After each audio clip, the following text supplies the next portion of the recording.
Marillion, according to Wikipedia. Hi, I'm Dean Wolfe, and this is the Prog Dog channel. This is one of a series where I'm reading Wikipedia pages about certain prog rock albums, prog rock bands, prog rock in general. Today we're going to tackle Marillion, and this is a specifically just Marillion general topic about Marillion on Wikipedia. I have just reacted to an entire album of theirs. I'm going to do a few more and some songs, so I'm giving myself a chance to get into Marillion. But anyways, let's get to the point of this video. Marillion, according to Wikipedia, and the date today is October 12th, 2023. Marillion are a British rock band formed in Aylesbury, Buckinghamshire in 1979. They emerged from the post-punk music scene in Britain and existed as a bridge between the styles of punk rock and classic progressive rock, becoming the most commercially successful neo-progressive rock band in the 1980s. Marillion's recorded studio output since 1982 is composed of 20 albums and generally regarded in two distinct eras, delineated by the departure of original lead singer Fish in late 1988 and the subsequent arrival of replacement Steve Hogarth in early 1989. The band achieved 8 top 10 UK albums between 1983 and 1994, including a #1 album in 1985 with Misplaced Childhood. And during the period the band were fronted by Fish, they had 11 top 40 hits on the UK singles charts. They are best known for the 1986 singles Kayleigh and Lavender, which reached #2 and #5 respectively, with Kayleigh also entering the Billboard Hot 100 in the United States. Marillion's first album, released with Hogarth in 1989's Season's End, was another top 10 hit, and albums continued to chart well until their departure from EMI Records following the release of their 1996 live album, Made Again, and the dissipation of the band's mainstream popularity in the late 1990s, save for a resurgence in the mid to late 2000s. They have essentially been a cult act since then. Marillion have achieved a further 12 top 40 hit singles in the UK with Hogarth, including 2004's You're Gone, which charted at #7 and is the biggest hit of his tenure. In 2016, they returned to the UK album charts top 10 for the first time in 22 years, with their highest chart placing since 1987. On the UK album chart dated 11 March 2022, An Hour Before It's Dark entered at #2, their highest chart position since Clutching at Straws in 1987. Marillion continued to tour internationally, becoming ranked 38th in Classic Rock's 50 Best Live Acts of All Time in 2008. Despite unpopularity in the mainstream media and a consistently unfashionable status within the British music industry, Marillion have maintained a very loyal international fan base, becoming widely acknowledged as playing a pioneering role in the development of crowdfunding and fan-funded music. They have sold over 15 million albums worldwide. History. Formation and early years, 1978 to 1982. In 1977, Mick Pointer joined Electric Gypsy, which also included Doug Irvine on bass, Alan King on vocals, and Andy Glass, later of Solstice, on guitar. Pointer and Irvine left to form their own band, Silmarillion, named after J.R.R. Tolkien's book The Silmarillion, in late 1978. They played one London show as an instrumental band with Neil Cockles on keys and Martin Jenner on guitar. In 1979 saw a new lineup of Mick Pointer, Steve Rothery, Doug Irvine, and Brian Jellyman. They played their first concert at Berkhamsted Civic Centre, Hertfordshire, in March of 1980. According to Pointer, it was at this stage that the name was shortened to Marillion. Other sources have that the band's name was shortened to Marillion in 1981 to avoid potential copyright conflicts, At the same time as Fish and bassist William Diz Minnett replaced original bassist vocalist Doug Irvine following an audition at Leyland Farm Studios in Buckinghamshire in January 1981. Rotherley drummer Mick Pointer and keyboardist Brian Jellyman completed this lineup. The first gig with this lineup was at the Red Lion Pub at 35 Market Square in Bicester on 14th of March 1981. Many years after his departure from Marillion, Irvine eventually joined the band Steam Shed. By the end of 1981, Mark Kelly had replaced Jellyman, with Pete Trevos replacing Minnett in 1982. Minnett later formed Pride of Passion and went out to perform with Zealey and more. Marillion's first recordings were 2 demos recorded in March and the summer of 1980 before Fish and Minnett joined the band. 2 versions of the spring demo circulated amongst collectors. The first has 4 tracks: The Haunting of Gill House, Hearn the Hunter, an untitled track known as Scott's Porridge, and Alice. The second version has an instrumental version of Alice in place of Scott's Porridge. All tracks were instrumental apart from Alice, with vocals by Doug Irvine. The summer demo has 3 tracks: Close, parts of which were later rewritten into the web, He Knows You Know, and Chelsea Monday. Lady Fantasy, an original based on an earlier Electric Gypsy song, and another version of Alice. Both were recorded at the Enid studio in Hertfordshire. Following Irvine's departure and replacement by Fish and Minnett, the band recorded another demo tape produced by Les Payne in July of 1981 that included early versions of He Knows You Know, Garden Party, and Charting the Single. The group attracted attention with a 3-track session for the Friday Rock Show, early versions of The Web, 3 Boats Down from the Candy, and Forgotten Sons. They were subsequently signed by EMI Records. They released their first single, Market Square Heroes, in 1982 with the epic song Grendel on the B-side of the 12-inch version.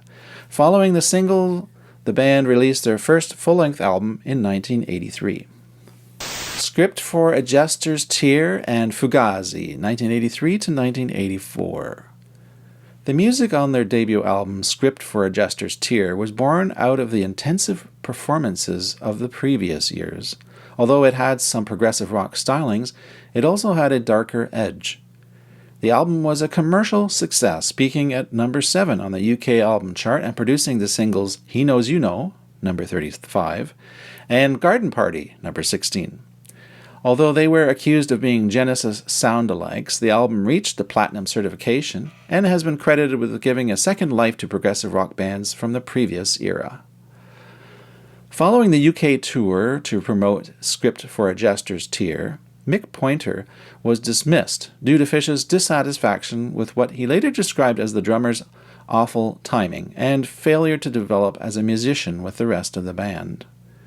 Ian Mosley, who had played for acts including Daryl Way's Wolf and the Gordon Giltrap Band, was eventually secured as Pointer's replacement after a series of other drummers, including Andy Ward and Jonathan Mover, were short-lived. Despite the numerous production problems encountered during this period, the second album, Fugazi, built upon the success of the first album with a more streamlined hard rock sound. It improved on the chart placing of its predecessor, reaching top 5, and produced the singles Punch and Judy, number 29, and Assassin, number 22. In November of 1984, Marillion then released their first live album, Reel to Reel, featuring songs from Fugazi and Script for a Jester's Tear, as well as Cinderella Search, B-side to Assassin, and the debut single Market Square Heroes, which had not been available on album till that point. The album entered the UK album charts at number 8.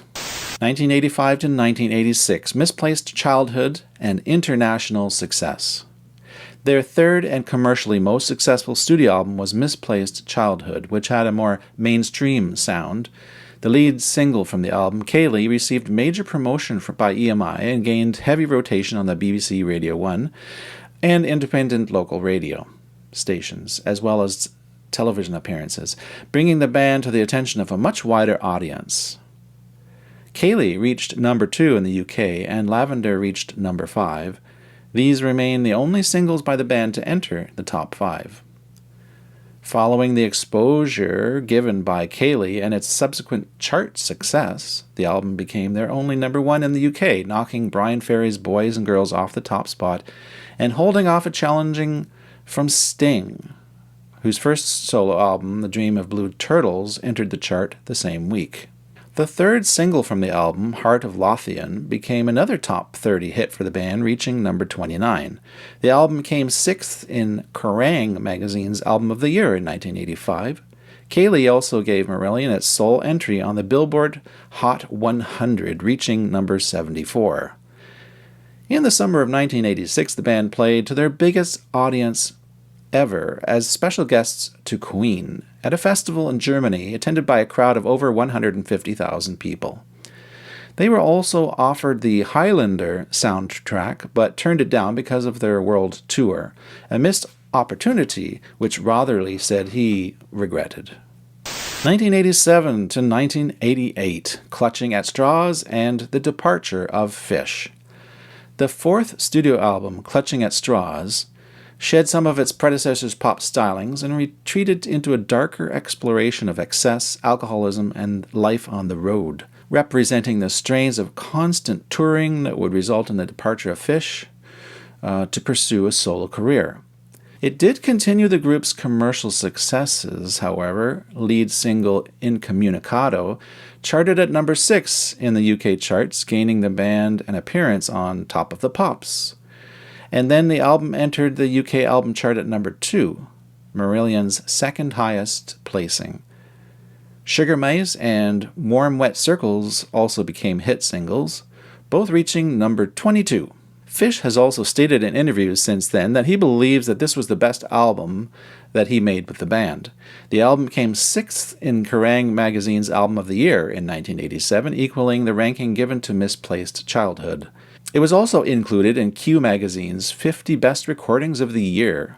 Fish explained his reasons for leaving in an interview in 2003. Quote, "By 1987, we were overplaying live because the manager was on 20% of the gross. He was making a fantastic amount of money while we were working our asses off. Then I found a bit of paper proposing an American tour.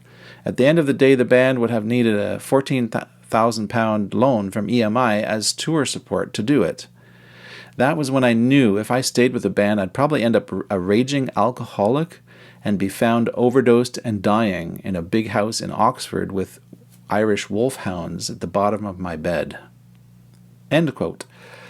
Fish gave the band a choice to continue with either him or the manager, John Arneson. They sided with the manager, and Fish left for a solo career. His last live performance with Marillion was at the Creighton County Park on 23 July of 1988. Owing to a lengthy legal battle, informal contact between Fish and the other 4 members of the band apparently did not resume until 1999. Fish would later disclose in the liner notes of the 2-CD reissue of Clutching at Straws that he and his former bandmates had met up and discussed the demise of the band and renewed their friendship, and had come to the consensus that an excessive touring schedule and too much pressure from the band's management led to the rift.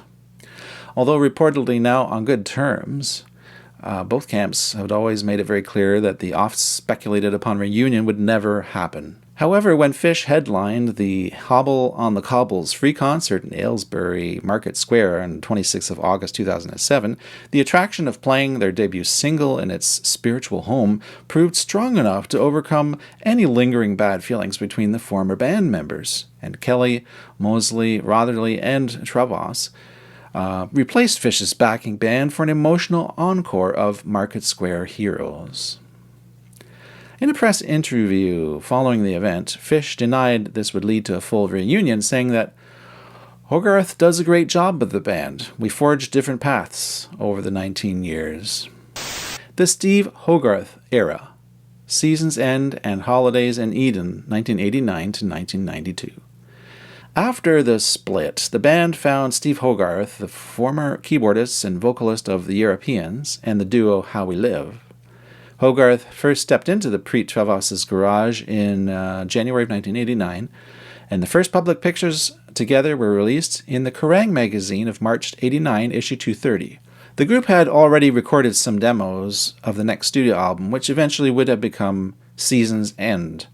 Hogarth was a significant contrast to Fish, coming from a new wave musical background instead of progressive rock. He also had never owned a Marillion album before joining the band. After Fish left the group, taking his lyrics with him, Hogarth set to work crafting new lyrics to existing songs with lyricist and author John Helmer. The demo sessions of the songs from Season's End with Fish vocals and lyrics can be found on the bonus disc of the remastered version of Clutching at Straws, while the lyrics found their way into various Fish solo albums, such as his first solo album, Vigil in a Wilderness of Mirrors, some snippets on his second, Internal Exile, and even a line or two found its way out to his third album, Suits. The first time Marillion would appear in public with Steve Hogarth as the new singer was under the banner of Low-Fat Yogurts at the Crooked Billet pub in Stoke Row on June 8, 1989. Only about 100 fans attended that Crooked Billet show, considerably more at Hogarth's official introduction to fans at the recording of the promo video Hooks and You at London's Brixton Academy on August 1st of that year, and even more at the Palais des Sports in Bersescon, France, on 5th of October following the release of Season's End. Marillion ended 1989 with their traditional Christmas show at London's Hammersmith Odeon, and kicked off 26 January 1990 with the Season's End World Tour in front of 180,000 people at Hollywood Rock Festival in Rio de Janeiro, then rolling through Canada and North America before returning to Europe. The tour would prove to be the longest that Hogarth had thus far undertaken with Marillion. Although the tour wouldn't end in the UK until July, that Marillion ended the Season's End tour in the UK at Wembley Arena highlighted how successful the shift from Fish to the new frontman Hogarth had been. Hogarth's second album with the band, Holidays in Eden, was the first he wrote in partnership with the band from the beginning, and includes a song, Dryland, which Hogarth had written and recorded with his earlier duo, How We Live. As quoted from Steve Hogarth, Holidays in Eden was to become Marillion's pop-est album ever, and was greeted with delight by many and dismay by some of the hardcore fans. EMI also wanted Marillion to deliver 3 hit singles from the album. Marillion returned to their pseudonym, Low-Fat Yogurts, in December of 1990 to preview their forthcoming album at the Moles Club in Bath. Holidays in Eden wouldn't be released until June of 1991, and was followed by a headlining appearance at the second and final Cambria Rock Festival in Duant Park in Workington in July 13, 1991. The Cumbria appearance kick-started another lengthy world tour that would see the band's course through the UK before venturing through Europe and returning to the UK for some Christmas shows. In the beginning of 1992, the band built their own recording and rehearsal studio, the Racket Club, in Buckinghamshire. March and April of 1992 saw Marillion back out across Canada and America. They returned to UK for an exclusive intimate show at London's Borderline for members of the Web fan club to celebrate the band's 10th anniversary on May 9th, 1992.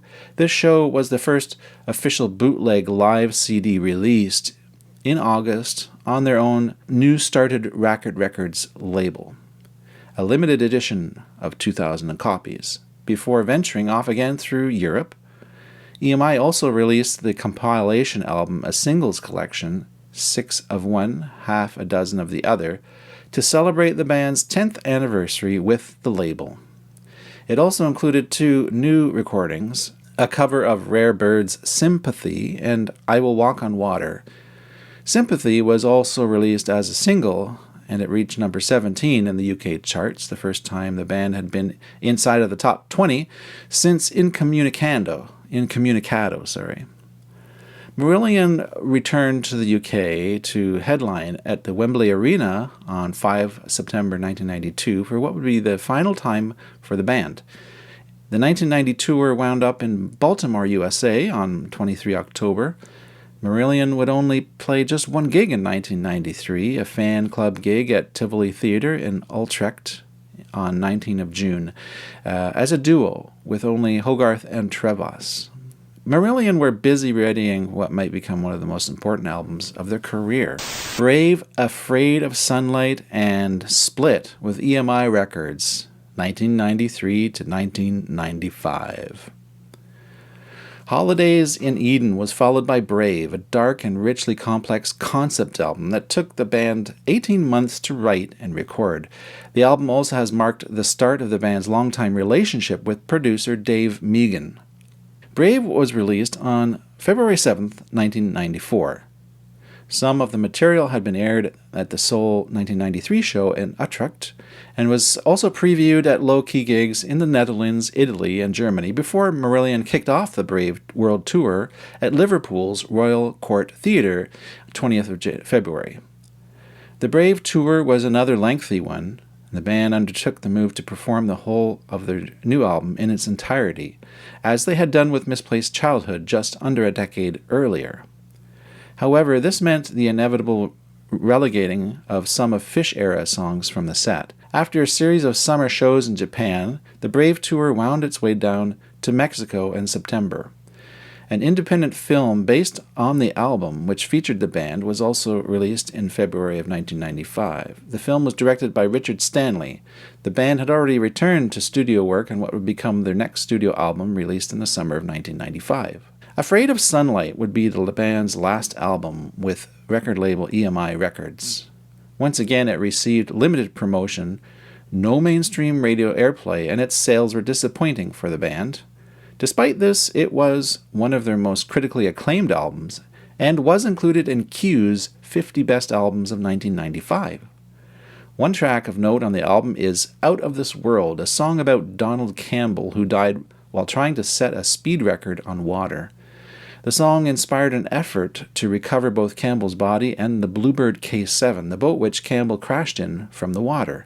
Recovery was finally undertaken in 2001, and both Steve Hogarth and Steve Rotherley were invited. In 1998, Steve Hogarth said that this was the best album that he had made with the band. On the 2nd of August 1995, Marillion began their Afraid of Sunlight tour in USA at the Bayou in Washington, D.C. They returned to the UK and Europe and ended the tour in Krakow, Poland in November. The Strange Engine, Radiation, and Marillion.com, 1996 to 1999. The band's independent status was confirmed with signing a deal to the UK-based Castle. The first album to be released through Castle was the live double CD Made Again. Not only did it release Marillion from its obligations with EMI as the fifth album in the 5-album deal, as well as paying off the debts without creating new ones, it marked a certain symmetry with the first 7 years of the band. Mark Kelly noted, "Our first 4 studio albums were followed by a double live album that signaled the end of a chapter. Now, after another 4 studio albums followed by a live album, we move from EMI. Featuring Brave in its entirety, Made Again was released on the 25th of March 1996 as the final EMI-era Marillion release in the UK, with Castle handling the release in mainland Europe and the US. The release was followed by a brief tour with 4 dates in Europe at the end of April. In the months prior, Rotherley, Hogarth, and Mosley used the break from Marillion to record separate solo projects. Mosley's project Iris, with French guitarist Sylvain Gouvenier and Trevas, released Crossing the Desert in April of 1996.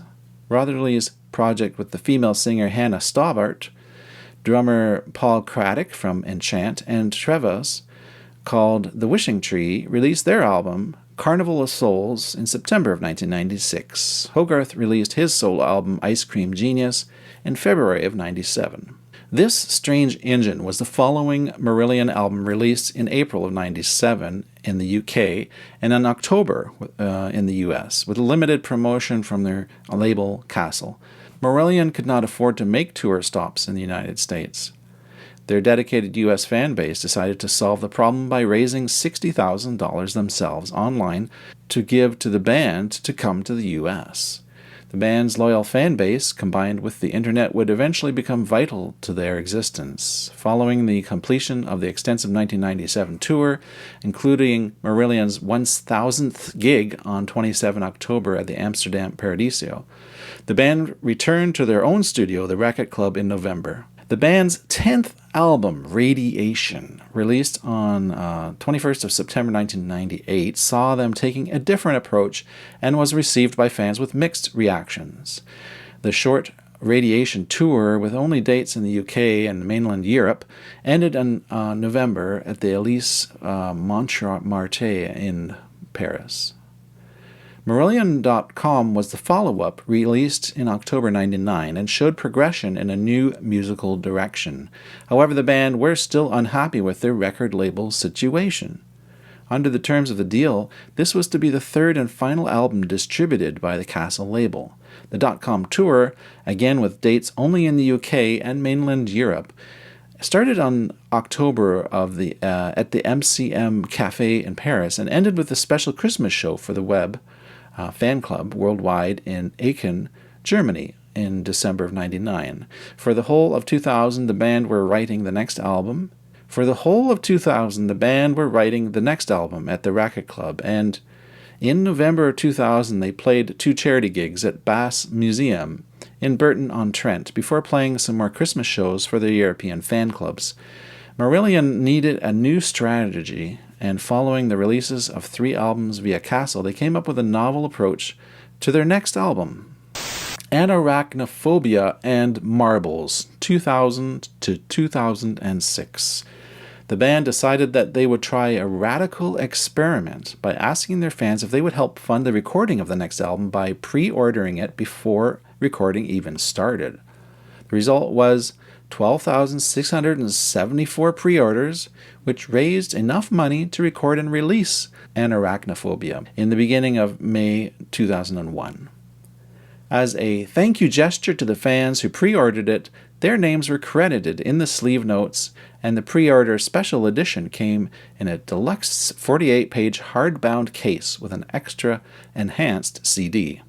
The band was able to strike a deal with EMI to also help distribute the album. This allowed Marillion to retain all the rights to their music while enjoying commercial distribution. The band went on tour, which started in May of 2001. A second leg of a tour, the set list largely decided by a poll of the fans, reached places that had never been played before, such as the Azores in Ponta Delgada. A U.S. tour was still not a possibility. A 4-part BBC documentary, The Future Just Happened, aired in the UK on BBC Two in the summer of 2001. Featured on episode 3 was Marillion's revolutionary internet pre-order campaign, Anarachnophobia. In April of 2002 was marked a new era for Marillion fandom. The band decided to book out a holiday camp and invite their fan base to enjoy 3 entire days of Marillion with 3 concerts, signing sessions, and more. The hallmark of the weekend was the first night, which hosts the entire rendition of an album of Marillion's choice. The Marillion weekend began on Ponton's Holiday Park, Breen Sands in the West County, to which fans would fly in from all over the world. In March 2003, they continued and held the Marillion weekend at Butlins Minehead. The success of Anarachnophobia allowed the band to start recording their next album, but they decided to leverage their fan base once again to help raise money towards marketing and promotion of the new album. The band put up the album for pre-order in mid-production. This time, fans responded by pre-ordering 18,000 copies. Marbles was released in the end of April in 2004 with a 2-CD version that was only available at Marillion's website. The pre-order version, known as the Deluxe Campaign Edition of Marbles, was packaged as a 128-page hardbound book packed in a rigid slipcase. Those who purchased the Deluxe Campaign Edition by the end of the 31st of December 2003, were directly helping the campaign fund, and as a thank you, their name was printed in the album credits, like with the previous album, and Arachnophobia. The band's management organized the biggest promotional schedule since they had left EMI, and Steve Hogarth secured interviews with prominent broadcasters, BBC Radio, including Matthew Wright, Bob Harris, Stuart Maconie, Simon Mayo, and Mark Lawson. Marbles also became the band's most critically acclaimed album since Afraid of Sunlight, prompting many positive reviews in the press. The band released You're Gone as the lead single from the album, aware that it was unlikely to gain much mainstream radio airplay. The band released the single in 3 separate formats and encouraged fans to buy a copy of each to get the single into the UK Top 10. The single reached number 7, making it the first Marillion song to reach the UK Top 10 since Incommunicado in 1987, and the band's first top 40 since Beautiful in 1995. The second single from the album, Don't Hurt Yourself, reached number 16. Following this, they released a download-only single, The Damage, live, recorded at the band's sellout gig at the London Astoria. All of this succeeded in putting the band back in the public consciousness, making the campaign a success. In September 2004, Marillion returned for shows in Mexico, the United States, and ended in Quebec City, Canada, in October of 2004. Marillion continued to tour throughout 2005, playing several summer festivals and embarking on acoustic tours of both Europe and the United States, followed up by Not Quite Christmas Tour of Europe through the end of 2005. A new DVD, Colors and Sound, was released in February 2006, documenting the creation, promotion, release, and subsequent European tour in support of the album Marbles. Somewhere Else and Happiness is the Road, 2007 to 2008. In February of 2007, the Marillion Weekend was held abroad for the first time in the Netherlands at Center Parcs, Port Zeeland. April 2007 saw Marillion release their 14th studio album, Somewhere Else, their first album in 10 years to make the UK Top 30. The success of the album was further underscored by that of the download-only single, See It Like a Baby, making UK number 45 in March 2007, and the traditional CD release of Thank You Whoever You Are, / Most Toys, which made UK number 15 and number 6 in the Netherlands during June of 2007. The Somewhere Else tour started in Gibraltar in April 2007, and they also played in some places they had never played before, like Bratislava. In 2008 July, the band posted a contest for fans to create music videos for the soon-to-be-released single Whatever Is Wrong With You, and posted on YouTube. The winner would win £5,000. Happiness is the Road, released in October 2008, again featured a pre-ordered deluxe edition with a list of the fans who bought it in advance, and a more straightforward regular release. It is another double album, with one disc based on a concept and the second containing other songs that are not part of the theme. Before the album's release, September 2008, Marillion pre-released their album via P2P, person-to-person networks themselves. Upon attempting to play the download files, users were shown a video from the band explaining why they had taken this route.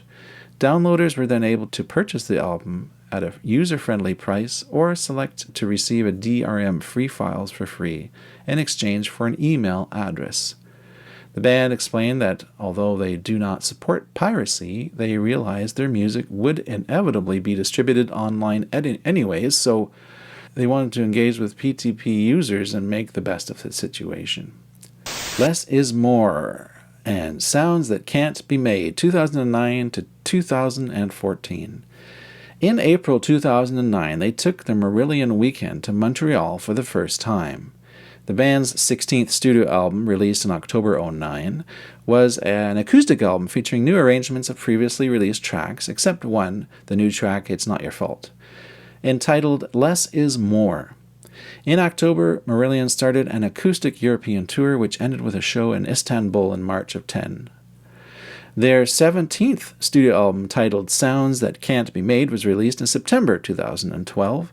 2 versions of the album were released, a 2-disc deluxe version that included a DVD with making-of features and sound check recordings, and a single CD jewel case version. The deluxe version also included a 128-page book that incorporated lyrics, artwork, as was the case with Anarachnophobia, Marbles, and Happiness is the Road. The names of people who pre-ordered the album were there. Parts of the album were recorded at Peter Gabriel's Real World Studios in 2011. In 2013, Marillion were awarded Band of the Year at the annual Progressive Music Awards. F-U-C-K Everyone and Run, F-E-A-R, and An Hour Before It's Dark, 2015 to the present. In September of 2015, Marillion announced that they were working on a new album, provisionally titled M18, and later confirmed as F-U-C-K Everyone and Run, F-E-A-R. And as with several of their previous releases, the recording of the album was to be funded by fan pre-orders, this time through direct-to-fan website Pledge Music. The album was released in September of 2016, debuting at number 4 in the official UK charts in 2016 in September, their highest placing since Clutching at Straws nearly 3 decades earlier. In November 2016, they announced their first ever show at the Royal Albert Hall in London in October 2017. The gig sold out in just 4 minutes and was filmed for DVD release. They also won UK Band of the Year at the 2017 Progressive Music Awards. In May 2017, Marillion took their Marillion weekend to Santiago, Chile for the first time. In February of 2018, Marillion returned to tour in the US and also played shows in Japan in September. In March 2018, the film of the Royal Albert gig was premiered at cinemas around the UK before the DVD launch, with the band attending the show in London. On April 6, the concert was released as All One Tonight, live at the Royal Albert Hall. In March 2018, Hogarth was involved with fellow musician Howard Jones in helping to unveil a memorial to David Bowie, which is situated close to Aylesbury Market Square. The memorial was the inspiration of promoter David Stopps, who booked Bowie to appear at the Friars Aylesbury, where he debuted his Ziggy Stardust persona. The bulk of the funds for the memorial were raised at a gig held at the Waterside Theatre in Aylesbury on the evening of the unveiling, which Marillion headlined alongside Jones, John Otway, and the Dung Beatles, all of whom had close association with Aylesbury, and in particular the Friars. Early in 2019, Marillion entered the studio with the intention of recording songs from their catalogue with friends from the orchestra who played with the band at the Royal Albert Hall shows starting in 2017. With Friends from the Orchestra was recorded at the Racket Club and Peter Gabriel's Real World Studios and features reimagined versions of songs accompanied by the praise of Folly String Quartet and Sam Morris on French horn and Emma Halnane on flute. The album was released in November of 2019. In November and December 2019, the orchestra followed Marillion on tour in the UK, returning for 2 nights at the Royal Albert Hall. And they also played shows in the Netherlands, France, Italy, and Germany.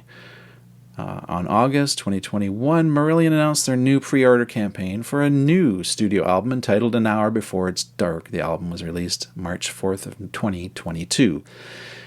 In 2021, Marillion asked their fans to ensure their 10-day Light at the End of the Tunnel tour in November. Manager Lucy Jordache said, "We're asking our fans to pledge money that will be held in escrow, and if it all goes COVID-free, it will be returned to them at the end of the tour. But if we do have to cancel, then their money will be used to pay the band's unavoidable expenses." The band had already invested more than £150 on preparations, but risked losing it all if just one member tested positive for COVID-19 and was forced to isolate. The tour was a success, and the donations were refunded to the fans, who were named Lightsavers. Lineup, influences, and sound changes. Marillion's music has changed stylistically through their career. The band themselves stated that each new album tends to represent a reaction to the preceding one, and for this reason their output is difficult to pigeonhole. Although the band has featured two very distinct and different vocalists, the core instrumental lineup of Steve Rothery on lead guitar and the sole Pre-Fish original member, Pete Trewavas on bass, Mark Kelly on keyboards, and Ian Mosley on drums, has been unchanged since 1984. Their 1980s sound with Fish on vocals was guitar and keyboard-led neo-progressive rock. They have been described at their outset as a bridge between punk and classic progressive rock. Guitarist Steve Rothery wrote most of the music during the period Fish was in the band. Iron Maiden guitarist Janet Jers comments, "What I love so much about Marillion is that they could be very strong and powerful and have very quiet passages, but the powerful stuff was really edgy and heavy. I just thought he, Fish, wrote good lyrics and they wrote good music, and it fit together effortlessly." They were often compared unfavorably by critics during the Fish era with the Peter Gabriel era of Genesis. Although the band had many other influences, Fish was influenced by a wide range of artists, and his favorite albums were by such artists as Van de Graaff Generator, Joni Mitchell, The Who, Pink Floyd, John Martin, Yes, Lowell George, Led Zeppelin, Roy Harper, and The Faces, The Beatles, and Supertramp. Rothery's main influences were Jimi Hendrix, Carlos Santana, David Gilmour, Andrew Latimer of Camel, Steve Hackett, Jeff Beck, and Joni Mitchell, with Gordon Giltrap also as an early influence in the development of his playing style. Kelly's biggest inspiration was Yes keyboardist Rick Wakeman, and Trewava's favorite bass player was Paul McCartney. Original drummer Mick Pointer was a huge fan of Neil Peart's drumming in his favorite band Rush.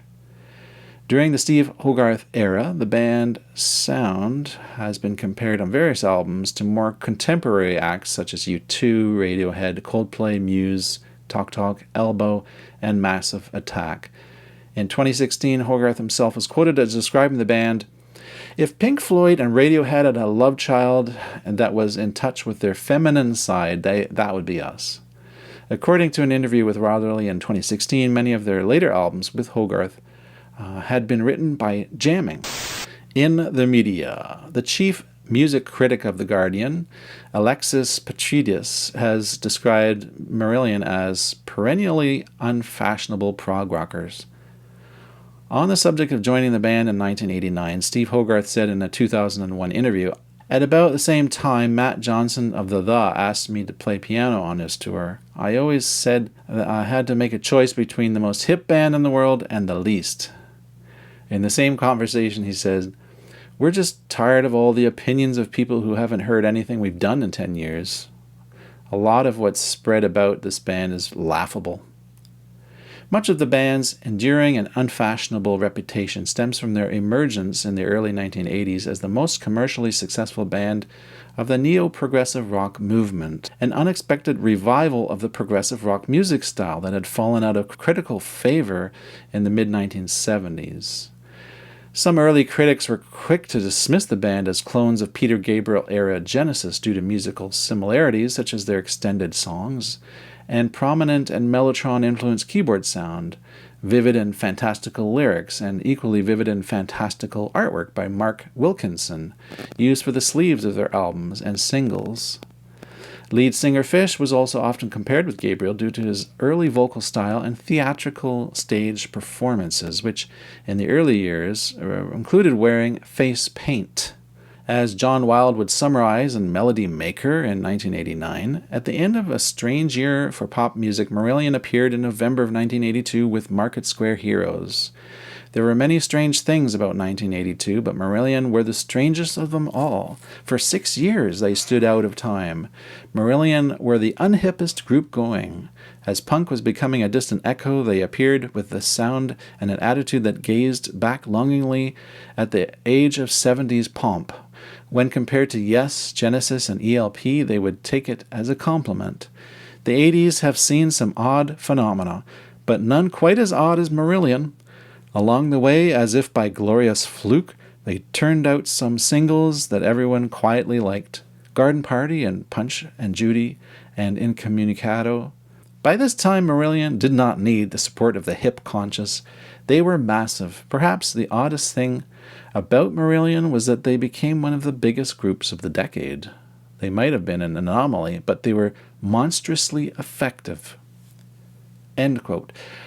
The band's unfashionable reputation and image has often been mentioned in the media, even in otherwise positive reviews. For example, in Q in 1987, David Hepworth wrote, Marillion may represent the inelegant, unglamorous, public bar end of the current rock renaissance, but they are no less part of it for that.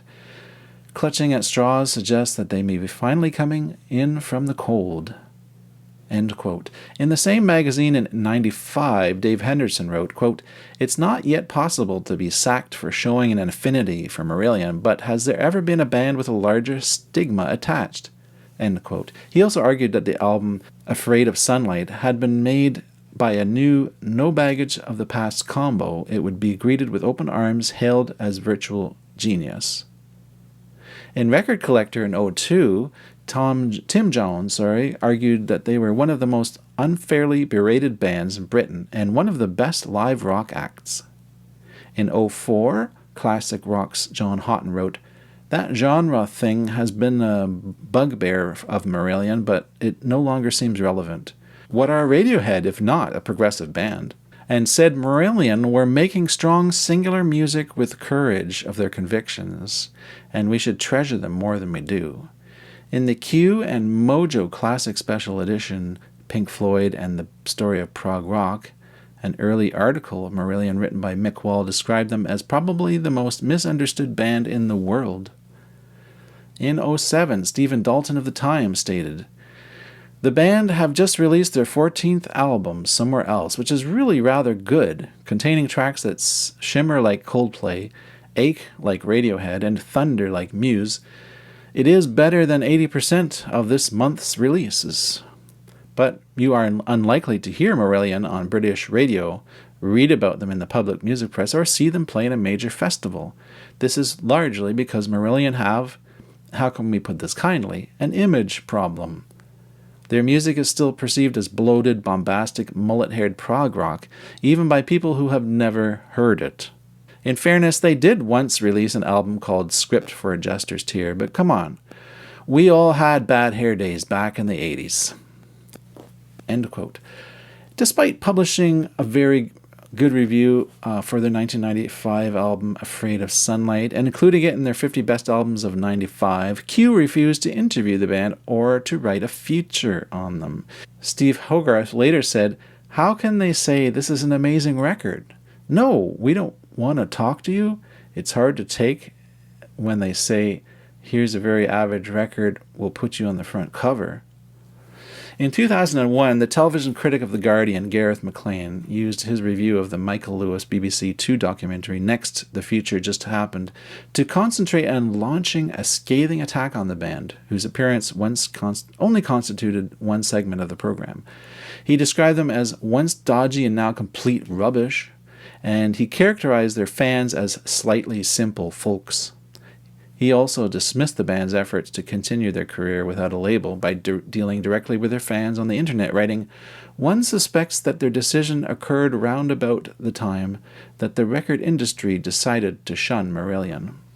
Rachel Cook, a writer for The Observer and New Statesman, has repeatedly referred negatively to the band and insulted their fans in her articles.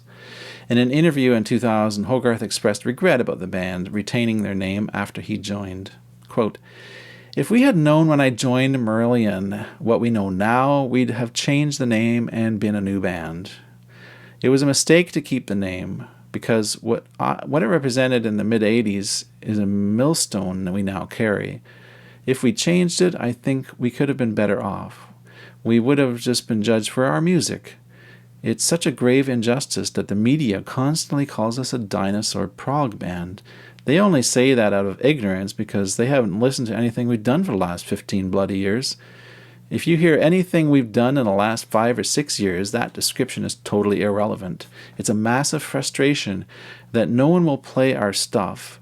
If we send our single to Radio 1, they say, sorry, we don't play music by bands who are over so many years old. And here's the new U2 single. I suppose it's something everyone has to cope with. Every band are remembered for their big hit single, irrespectively of how much they changed over the years. But you can only transcend that by continuing to have hits.